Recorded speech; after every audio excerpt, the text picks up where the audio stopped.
Is there?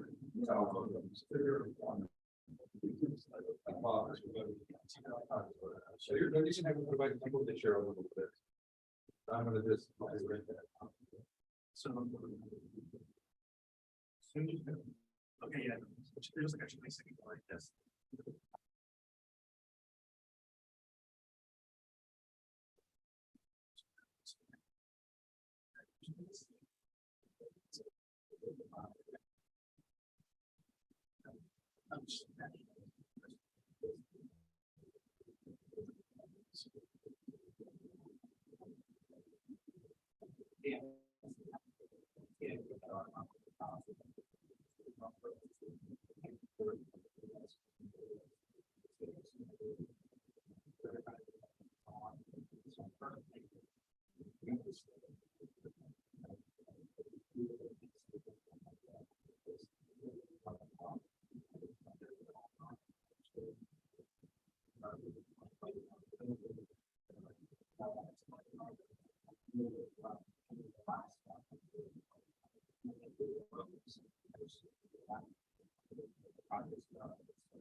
It's a very nice place to raise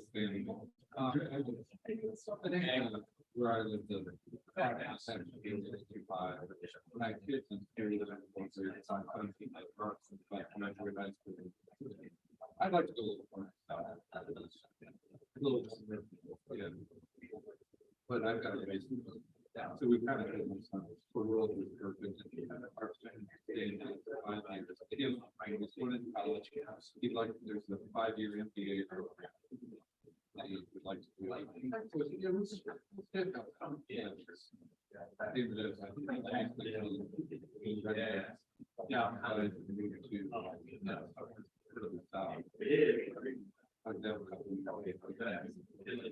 Oh, there he is. Yeah, travel.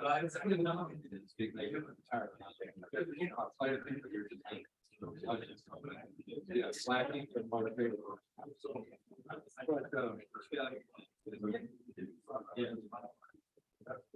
Action without no.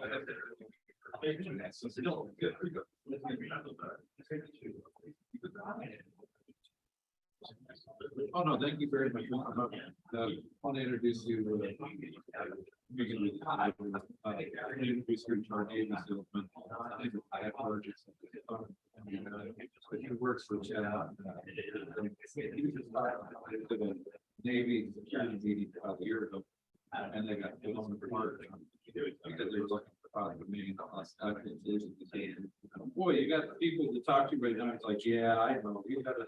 He met some of your people out at Navy West. See it. All right, see it. And yeah, I wish we could have. You looked at it a year ago. We could have really turned that.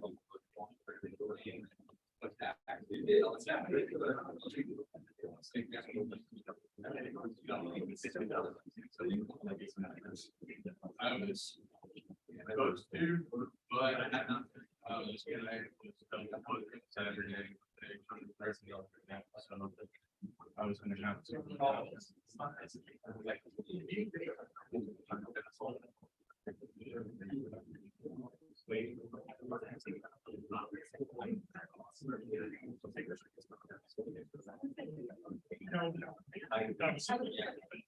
Yeah.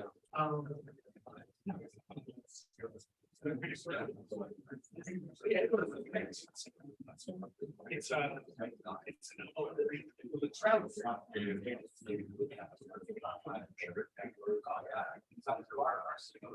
I get you all the way in here. Yeah. Sometimes. And then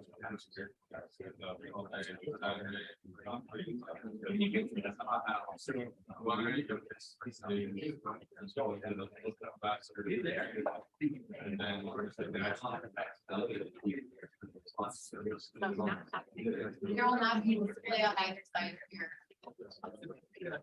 No one can read.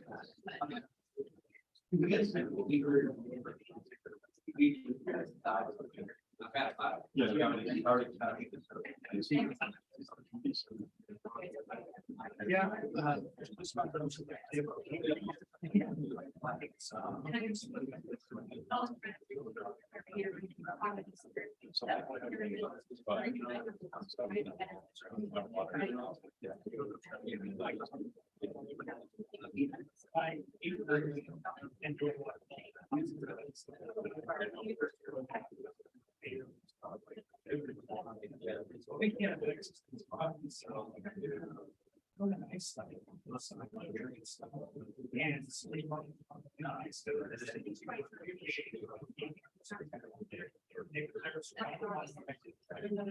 So, you know.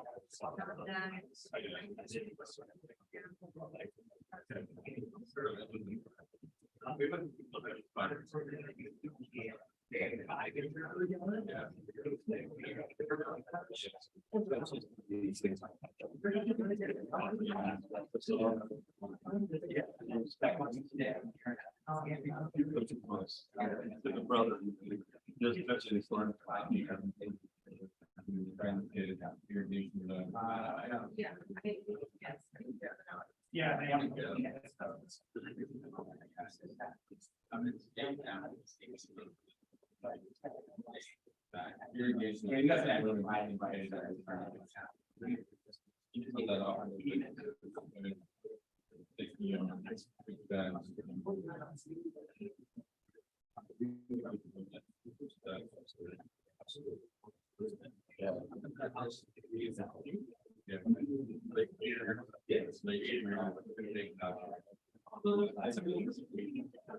Yeah. So we just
That is not, that's. Oh, that's. Seth, I'm gonna bring, oh, sorry, it's not over there. I'm gonna bring this back over here.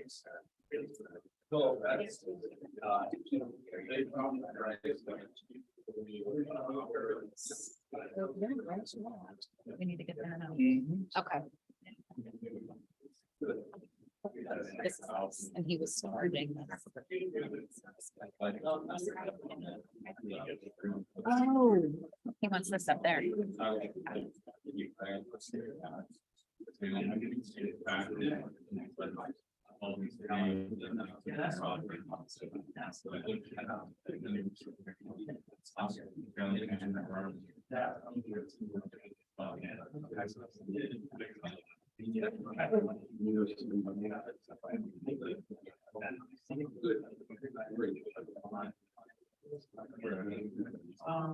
All like that.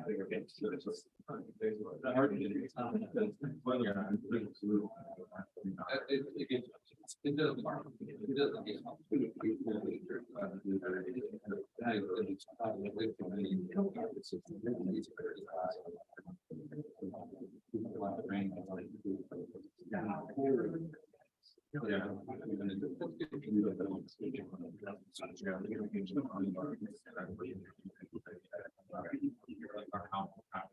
Hey, everybody.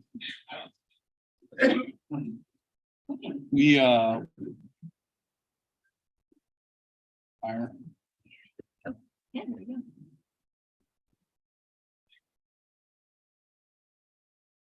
We've got one more thing to get set up and then we'll be off and going. So give me another 2 or 3 minutes and we should be set to go. So I appreciate everybody coming by. Make sure you get a drink, get some snacks, and we'll get this thing off the ground as soon as our first speaker gets in here. Thank you.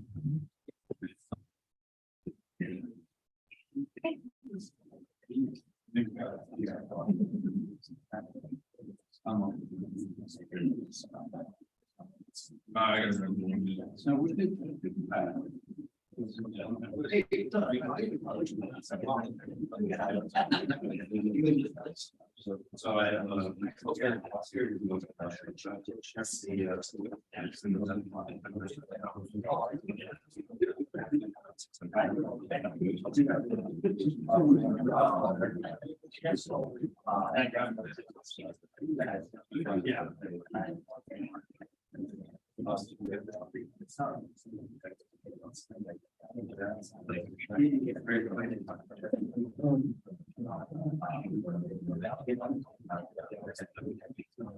Right here on top. We got power right here. Oh, do we? Power right there.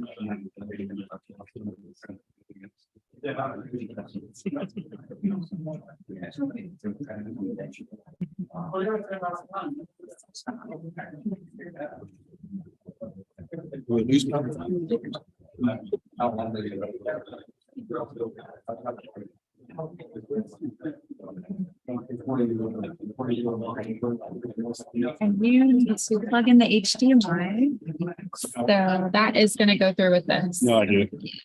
I'm just worried because it doesn't look like it. There you go. I got it plugged in. I don't know that it's charged. We'll get there. Don't die.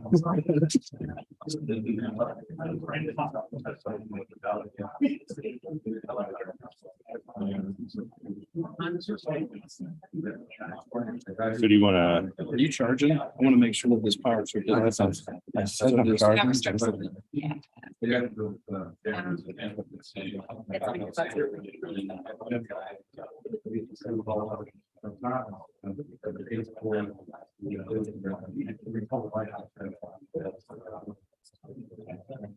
You want to turn the presentation on or? Yeah, at least you're back here.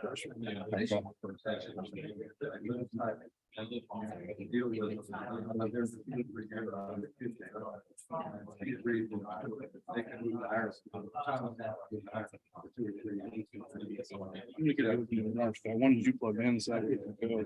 I think it's off.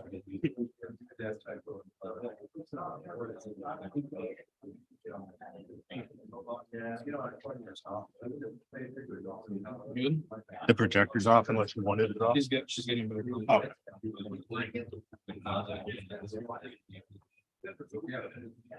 All right, here we go. Sorry about that tonight.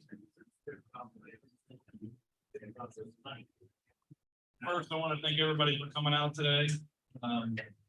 It's just kind of a quickly put together event, but something that we felt compelled to do about 70 days ago, and thought we could make an impact and hopefully catalyze a little bit of a movement. You know, 7 years ago, the St. Louis Regional Chamber of Commerce and the East West Gateway Council of St. Louis governments came to Uncommon, my company, and said, hey, can you help us figure out if we can turn St. Louis into a cybersecurity center for the United States?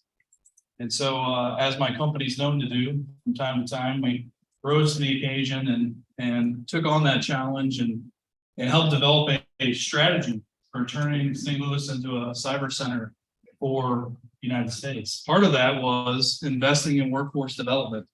And so with us today is Tony Bryan, who you'll meet later on today, who is the head of Cyber Up, St. Louis's first and the nation's third certified cybersecurity apprentice program, workforce development program that's had a profound impact on St. Louis and churning out roughly 50 to 100 new cybersecurity experts every year. It's incredible what he's done. On top of that, Cultivating Capital, which is in the building, started a fund, an accelerator fund called 630 Cyber. 630 Cyber, for those of you who don't know, has brought numerous companies from across the United States, from across the globe, into St. Louis and help them accelerate their growth, help them build out better business plans, and in some cases, relocate their corporate headquarters to St. Louis. So a huge impact to our local economy. And then we also started seeing large events flow through here. Secure World, we now have a regular circuit with GONs. So a lot of high level technical, a lot of cyber events were coming through St. Louis prior to COVID. And so this was a happening place for cyber. And really what we've seen since COVID happened is a decline, a decline in that interest, a decline in that involvement. And, we at Uncommon and T-Rex as well have, decided that this is something we want to start back up. We want to get this going again. And so we partnered with the World Affairs Council today, and we'll tell you a little bit more about them in a minute, Downtown T-Rex, and we have our other partners in the room, Savvy Coders, we have Clarity outside, who you'll hopefully take some time to take a minute to learn a little bit about their security products and Dynatrace as well. So we've got a really interesting lineup for you today. I'm very excited, really glad you guys can be here, and hopefully you get something out of today. So with that, I'm going to kick off our first session. The St. Louis World Affairs Council provides a valuable role in ensuring St. Louis is connected with the world around us. They promote St. Louis from a global economic standpoint, hosting events to share knowledge with representatives from other countries, support immigration initiatives, and educate the greater St. Louis community on world affairs. TikTok, as we all know, is a hot button issue. It's always in the headlines. We're always talking about it. Everybody's arguing about it. Everybody can't stop using it. And so the World Affairs Council thought it would be very valuable to our audience today to bring on an expert in cybersecurity to talk about TikTok and how that impacts our relationships with China. And so today I have Corey Phipps, who's the head of Uncommon Cybersecurity Practice, and he's going to guide you through a discussion on TikTok. So please welcome Corey.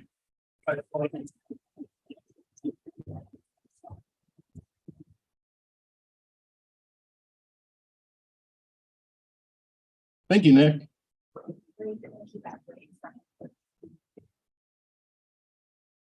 Great, thanks, Nick. Good afternoon, everyone. I'm Corey Phipps. I'm the Common Cybersecurity Director, as Nick stated. So today, as Nick said, the World Affairs Council wanted us to present on TikTok. Everyone's been watching the news. Obviously, there's a lot going on with China, but there's also a lot going on with TikTok. And our government's gone back and forth. A lot of countries have outlawed it. A lot of governments, state governments, local governments have banned it from their corporate devices. So what we're going to do today is we're just going to explore some of those topics from both a cybersecurity perspective and a national security perspective. So the agenda, as we walk through the topic, we're going to go over an overview of TikTok, what it is. Then we're going to go into the algorithm and how that is dangerous, to the threats to national security, then on to cyber risk, overcoming those risks, do some final thoughts, and then we'll have some Q&A at the end. So, a show of hands, how many people have used TikTok? Everybody? Is there anybody that has not? Okay, good for you, good for you. So after today, you may not be. So here's a few of the high-level overviews, how TikTok got started and kind of through some of those national security threats. So as you see in 2016, a company called ByteDance launched Douyin, which was a Chinese company that later became TikTok. In 2017, they acquired Musical.ly for $1 billion. And they launched TikTok, or what we know as TikTok today, in the US. In August 2018, they merged TikTok with Musical.ly, and that's when it officially became branded as TikTok. And it quickly became the #1 downloaded app, and it was also the #1 startup, privately backed startup. Then in October, they achieved a $75 billion valuation. Now look at that timeline. Within 2 years, they're a $75 billion company, and from, again, a startup. Then 2019, TikTok was fined $5.7 million on some privacy violations. And as we go down, the Washington Post was reported on some censoring things from Hong Kong, and down to today, 2 billion downloads that set a record for quarterly downloads. Okay, so now what we're going to do is what I call story time. And what I mean by that, so as I was preparing for this, I wanted to take a deep dive into TikTok. Sorry about that, hold on. I wanted to take a deep dive into TikTok and get a set of eyes on it from a cybersecurity perspective. So as I began to research, what I found was I've been on TikTok before, but I've never kind of played and said, hey, what is it going to throw at me? How does this algorithm work? And what I found was I started researching, and it starts throwing videos at you. And 3 hours later, you look up and you're like, whoa, what just happened? Where'd that 3 hours go? And it really kind of caught me by surprise. So I kind of wanted to take a deeper dive and say, how did that happen? What is that algorithm? How did it know what I wanted to watch next? So what I found is I started digging into the algorithm. And if you look up there, the first stage is a good engagement and a bad engagement. If you take a look at that, the basis of the algorithm is a 10 and 1. So remember that, a 10 and 1 condition. What that means is you have to have 10 views, and out of every 10 views, at least one person has to like your video. If it meets that condition, it goes on stage.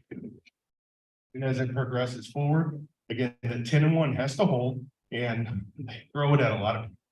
And it keeps building momentum. You get to a third stage, that's where it's starting to become viral. And again, it has to meet that 10 and 1. If it doesn't, you'll see that it routes it right back to the beginning. So if you were to post a video, you're not going to meet these conditions, likely. And what it's going to do is constantly going to go in that loop until you do. And if you look in the later stages,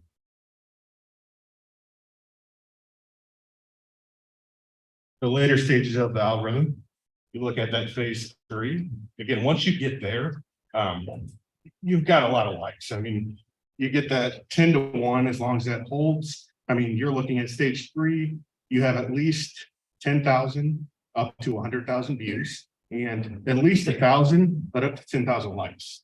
So that's not easy to do. And as you progress into phase 4, well, then you're in mass distribution.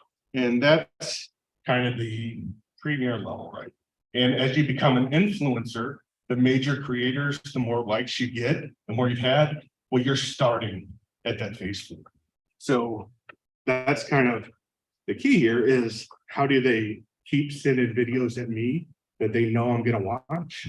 Well, because they know it's gone from 1 to 10, or that 10 to 1 has held, but it's people with similar likes to me, people that have clicked on similar videos, and it's going to start kind of throwing those similar videos at me. It knows what I'm going to pick next.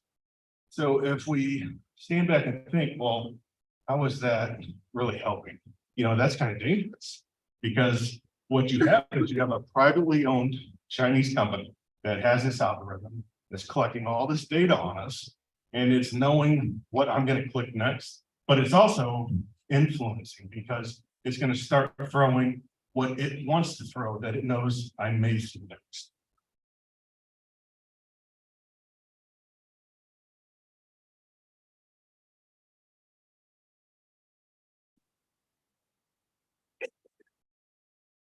So let's take a step back and let's look at this through a data accuracy and integrity standpoint. So obviously you can see what would the impact of this be from a news consumption standpoint, right? So who watches TikTok for their news? Anyone? Okay, shame on you. So what they've done a study on this, and what they found is initially nobody watched TikTok for their news. But last year, I can tell you 10% of our country admitted to getting the majority of their news from TikTok. Now let's think back to that algorithm, right? So someone that's just getting their news from TikTok, but what are they getting? Are they getting the news? Or are they getting the news that TikTok wants to show them? The news that they're going to bite on and is going to be interesting to them. Then all of a sudden you start pushing the gyms. So what they found is those 10% of people that were getting their news just from TikTok, well, they weren't aware of major topics in the news. And they started digging a little deeper into that, and they found that there's major news stories that have just disappeared.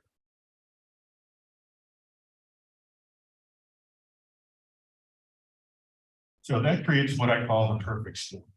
So again, you have an algorithm that's designed to identify and label threats that are based on those stages. Remember stage 1, 2, 3, and 4, right? So you have individual posters that aren't influencers, but they're getting on TikTok and they're posting videos. How quickly are those climbing? Because anyone in this room, pick up your cell phone and you can post your first TikTok video and go viral in 5 minutes. That doesn't happen all the time, but it does happen, right? So what they do is they kind of group onto those, find people that are doing that. What topics are they posting about? What are they talking about? And those are, major trends that are on the outside that are going to influence a lot of people. So again, that can influence both behavior and again, those news trends. So as you can see, there's a significant chance you could spread false information if you wanted to. I mean, look back at that 2020 election, and that's exactly what they found. They were kind of pushing certain agendas. It was changing public opinion for a day, but that's all they needed, right? In an election cycle to get people, just get down in people's minds. Now we're going to short video. This week, FBI Director Christopher Wray said he is extremely concerned about TikTok and its operations here in the U.S. Is TikTok a threat? With our fact check team looking into this tonight, Courtney, give us the facts behind the FBI's concerns. Wray told members of the House Homeland Security Committee that there are national security concerns, like the possibility that the Chinese government could use TikTok to collect user data or to control what posts are more visible or even to control the software on devices in general. Now, it's fairly common knowledge that TikTok is run by a Chinese company, but what does the Chinese government have to do with any of this? So it controls a stake in TikTok's parent company, ByteDance. The stake is pretty small, only 1%, but the government has more influence than you'd think. The company also runs an app called Douyin, which is the Chinese equivalent of TikTok, and the Chinese government now controls one of the 3 seats on its board. Wray also noted that Chinese companies are required to essentially do whatever the Chinese government wants in terms of sharing information. Well, now, an FBI warning inherently carries a lot of weight, but today we've heard warnings like this before about TikTok. Right, Eugene. Government officials have expressed concerns about TikTok since it blew up back when Donald Trump was president. He even tried to block new users from downloading it and ban it in the U.S., but it was unsuccessful. Also in 2020, the Committee on Foreign Investment ordered ByteDance to give up the app over concerns that user data could end up in the hands of the Chinese government. The committee and TikTok have been trying to reach an agreement to protect user data for months, and Wray said that the FBI's input would be considered in any agreement made. Okay, well, we shall see what they come up with. Okay, so as you heard, there's a lot of concern by not only the FBI, but the National Security Agency. A lot of the government agencies started picking up on this. I mean, again, it happened during the election. That's when a lot of those fines started coming out. Early on, they had violation of children's rights, but remember the potential top TikTok user is 18 to 34. So you're going to have a lot of those younger people in that. So the main concern the FBI was raising is, hey, the Chinese government has a lot of control over not only that algorithm, but, the application itself. And, with us being projected to be at war with China by 2025, probably not a good thing, especially given it's the number one app, billions upon billions of users daily. They control the news, they control the agenda, they control the information. So China's cybersecurity laws are a lot different than ours. If you Facebook, any kind of social media platform, if I was an FBI agent, I wanted to go and get users' info, I got to bring a search warrant. The judge has to review, there has to be probable cause. It's not just handed over. There's a process to go through. Well, in China, that process doesn't exist. They just have to want the information and they go and get it. So what they started looking into, that actual law, and the Chinese said, no, we're not keeping American citizen data in China. Right. So they started pushing that, hey, you don't have to worry about that. But what they found was they did. There was actually a couple journalists that were being tracked by TikTok. And, how do you track someone's movement? By an app on your phone. Well, when TikTok sends you all the things you agree to when you download it, well, one of those is they can track your location, right? You can't opt out, at least back then. It just, you did it. You didn't know you did it, but you did it. And a couple journalists kind of sued them, and they figured out, well, hold on, how do you not track or, keep US citizens' data in China, but you're tracking these individuals? That doesn't make sense. And what they found out was that they do. They were doing exactly what they said they would. So since then, they've kind of put some protections in place. They house the data somewhere in Texas, but there's still no proof or there's nothing to confirm or validate that they aren't tracking our data. So that's still kind of a big question mark. And, back to everyone in the room that is not using TikTok, keep that in mind. And then when you do, when you agree to any terms, make sure you read it.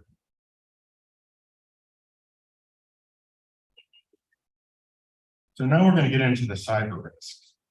So now we know the national security concerns, but what does that mean to you? What does that mean to your business? So again, we go back up, we see that their popularity and their user base is an attractive target for cyber criminals. That algorithm that we talked about, again, is going to track trends. It's going to tell us what you're interested in, what I'm interested in. What is going to make me click the next video? This captures my interest. And when somebody knows what captures my interest, they're going to know what phishing emails to send, right? Who in here has got a phishing email in the last week? And hopefully everyone's hands up, because we get billions upon billions a day. Last year, 40% of all emails sent or received contained phishing.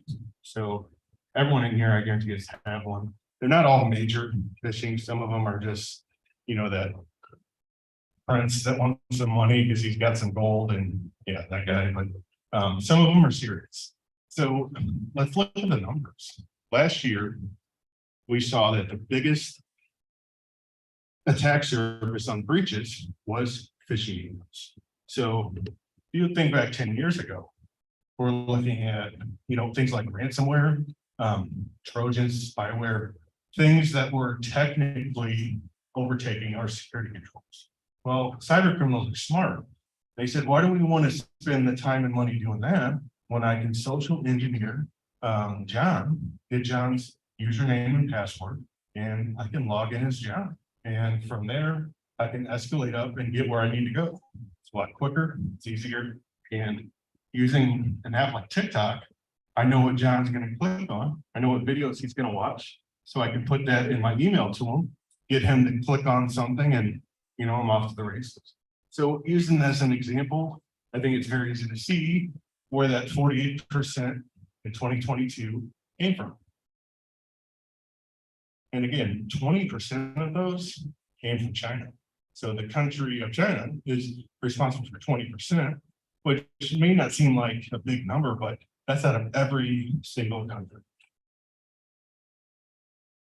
So look at the bottom. So the average cost of a data breach last year was $4 million. So let's take that number. And we saw that, US breaches as a total cost the US last year $7 trillion. Now, that's not the government, that's the private sector. That's how much it costs small, medium, and large businesses. Well, something else happened 2 years ago. Small and medium-sized companies became the #1 target for cyber criminals. And that's for the first time. They've always gone after people that had the money. Starting a couple of years ago, they realized, hey, we don't have to do that anymore. We can target a lot of these smaller companies. They don't have a lot of cybersecurity people, and we're going to get a lot of money that way. And they did. So last year we lost $7 trillion. The average cost again is 4 million. You do the math, and that's $4.76 trillion just from phishing emails alone last year. So think back of everything we've already talked about, how TikTok can know what interests you, know how to grab your emotional interest that's going to make you click on an email. And, ultimately, our risk is $4.76 trillion. So now, what do we do about that? How can we fix it? Right. So we know what the problem is. But what are we going to do to fix it? Well, everyone has been through security awareness training. You hear about strong passwords, but you know what? They work. They're easy. They work.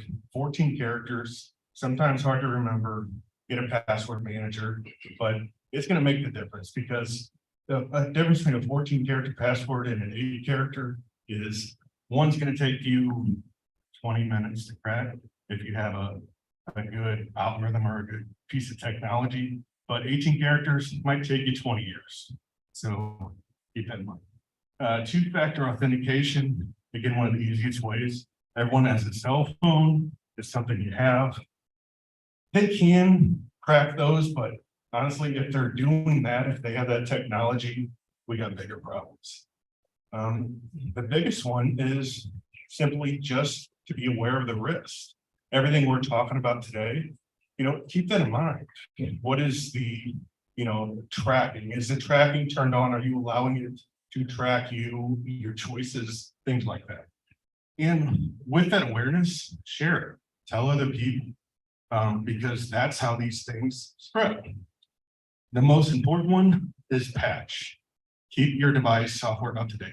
It's not hard. Next time that pops up, hey, we want to reboot now. Don't click and reboot tonight. Do it now. It won't take long, and you're gonna be done. The last one, again, that Chinese monitoring. Turn off your location tracking if you can. Dig in, look at your settings. You can't figure that out. Go get on a VPN, right? That's going to kind of mask where you're logging on from. It's going to give you some protection, not total, but some. And the last thing with that, if you don't have a VPN and you use Chrome, do the incognito. Just do a private browser, less tracking capability.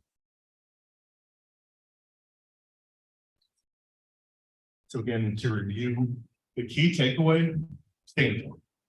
Read up on the news, follow these things. As things come out about social media platforms, check your settings, check what you're doing, talk to your kids, talk to your coworkers, make sure you're staying safe.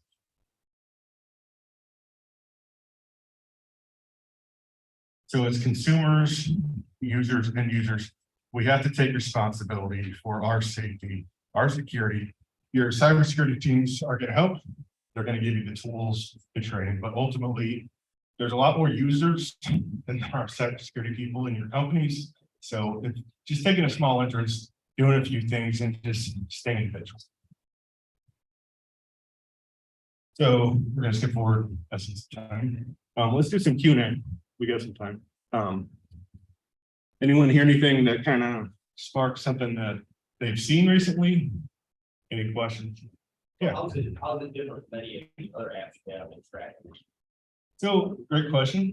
It's not, it does the same thing, but keep in mind when they're getting information on what you're going to click on and they know where you're at, they got a regional or a geolocation, but then they also have that information on those trends. So you're putting both of those things together, and that's kind of, it's given it a location. So then that's how it can be used as a weapon. Any other questions? Yes. Bring the mic for any questions. Thank you, man.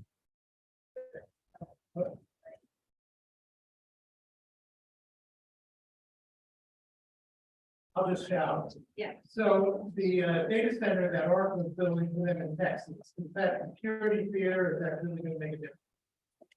So I think for the viewers at home, the question is the data center being built in Texas really gonna make a difference at the end of the day when it comes to security of America's data? So it will, right? It's gonna be housed here. Again, we gotta go back to that question. Is that the only place it's being housed, right? The ownership, private company still, it's based in China. We gotta make sure that there's no duplicate data. We know it's gonna be stored there, but again, there's no real way to validate that without getting into China and making sure. But it's gonna be less of a risk, but you're never gonna get to zero. So I would say best answer I can give you is I don't. Yeah. Yeah. Good question for here. So. I know the other guy just kind of brought up, like, what about the other apps? So in the event of like, I have a Google account, YouTube, Google Maps. I have a system that can use both. Repeat the content based upon algorithms and the recommendation system. But it also has the ability to see my location, my browsing history, all of that sort of stuff. So what would your response be to someone who says, well, I think Google and YouTube are a greater threat and risk than TikTok in terms of cybersecurity and use manipulation, etc. So it's in sheer numbers, you're right, we're talking about value. But if you think about a security breach, those different levels it goes through, what you're gonna see is correlation. So you got information and then you have what you do with that information and how it's gonna affect you, right?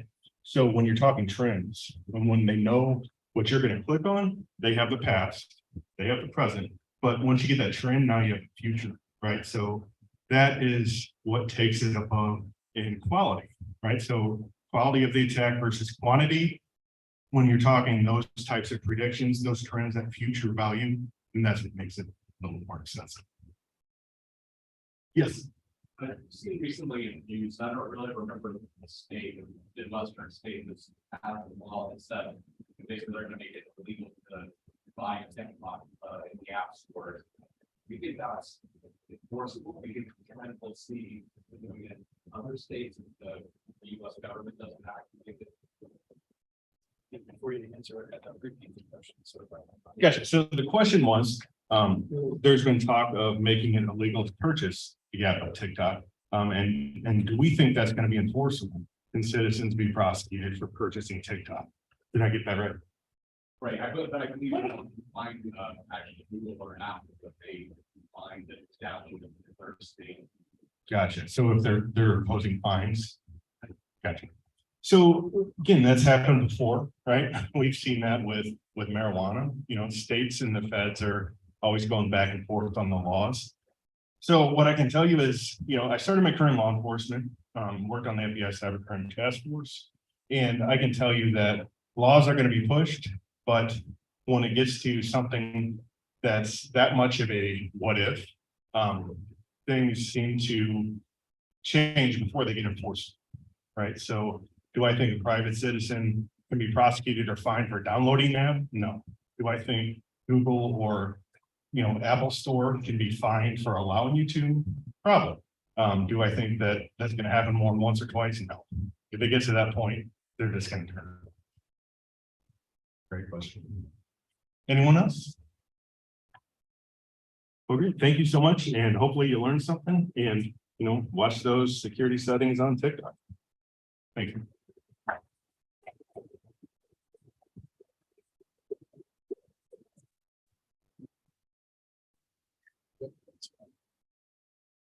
So I'm gonna do a little song and dance here while we get our speaker ready. For those of you, because I know we